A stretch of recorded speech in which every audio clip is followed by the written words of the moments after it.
주요 공시 내용 소개해드립니다. 호전 실업이 보통주 970만 주와 우선주 64만 주, 총 130억 원 규모의 자사주를 소각하기로 결정했습니다. SKC의 종속회사 SK넥실리스가 말레이시아 동박공장 증설 자금을 조달하기 위해 1,000억 원 규모의 유상증자를 실시하기로 했습니다. 태광산업이 흥국생명보험 주식회사 전환 우선주 인수와 관련해 검토했지만 인수하지 않기로 결정했다고 공시했습니다. KC코트렐이 1주당 신주 0.94주를 배정하는 274억 원 규모의 유상증자를 단행했습니다.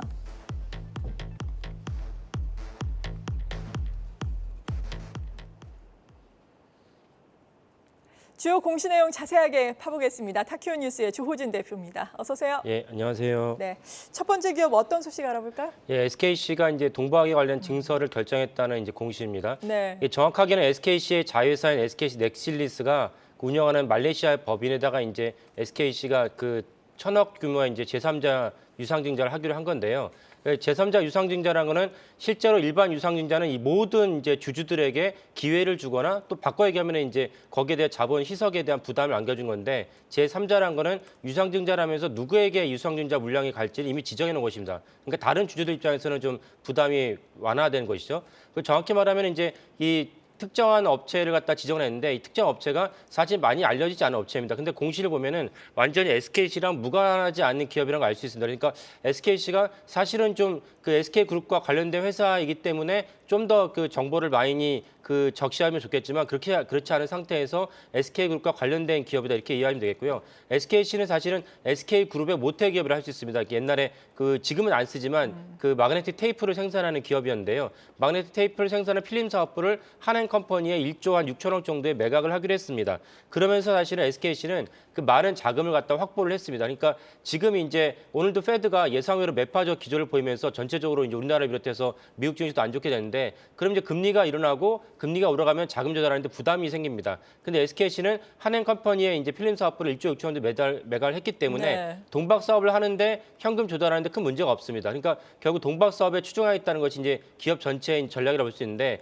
동박이라고 하는 것은 이제 2차 전지에서 주행거리를 늘리는데 아주 중요한 물질입니다. 그러니까 문자 그대로 얇은 그 구리 막이거든요. 그래서 한 수백 마이크로 정도에 대한 방막을 씌워가지고 그 주행거리를 늘리는 아주 핵심 물질입니다. 그래서 현재 SKC가 중국 기업과 같이 이제 1, 2등을 다투고 있습니다. 근데 올해 중국 기업이 아주 그 역동적으로 이제 증설을 하면서 SKC가 이제 가만히 있으면은 매출 1을 갖다가 그 생산 규모 1을 갖다가 중국 기업에 빼앗기는 것이 이제 당연한 결과인데 그래서 SKC가 이제 일 때문에 동박기업 말레이시아 기업에다가 이제 그 증설하기로 결정을 했고 이 때문에 1,000억이라는 유상증자를 발표했다는 것입니다. 그러니까 SKC가 동박의 어떤 중요한 모멘텀은 살아있고 동박이라는 것은 아까 말씀드린 대로 2차 전지에 관련된 기업이기 때문에 2차 전지가 매출이 내년, 내후년 폭발적으로 늘어났기 때문에 SKC 입장에서 당연히 자금을 투입을 해서 제품을 만들어서 또 다른 매출을 올린 것이 기업의 본질이기 때문에 SKC가 이번에 이렇게 결정을 했다 이렇게 보시면 되겠습니다. 네, 자금 확보를 상당히 많이 하게 됐네요.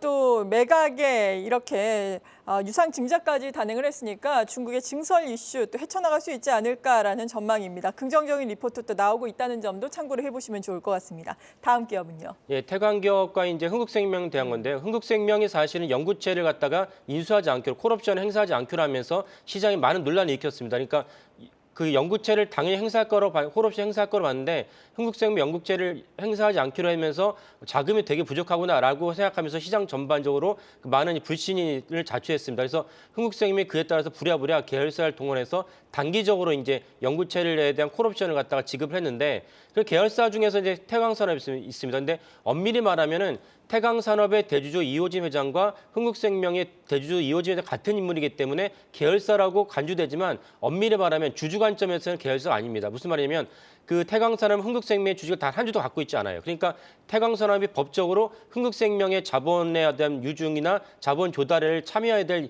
법적인 이유가 없습니다. 그래서 사실은 논란이 있었고 여기에 트러스트한 자산운용이 태광산업의 5% 이상 갖고 있는 대주주인데 태강산업 흥국생명의 그 유상증자에 참여할 것으로 이제 보도가 되니까 거기에 대해서 반발을 하면서 주주 서한을 보냈습니다. 이것은 임모적으로 봤을 때 주주 법칙에 맞지 않다. 그래서 주주 서한을 발송을 했고 만약에 강행을 한다면 법적 조치를 취하겠다 그러니까 태강산업이 부랴부랴 이제 그 어저께 이제 그 풍문조회 공시의 답변으로 흥국생명의 자본 확충에 참여하지 않겠다고 발표를 했습니다.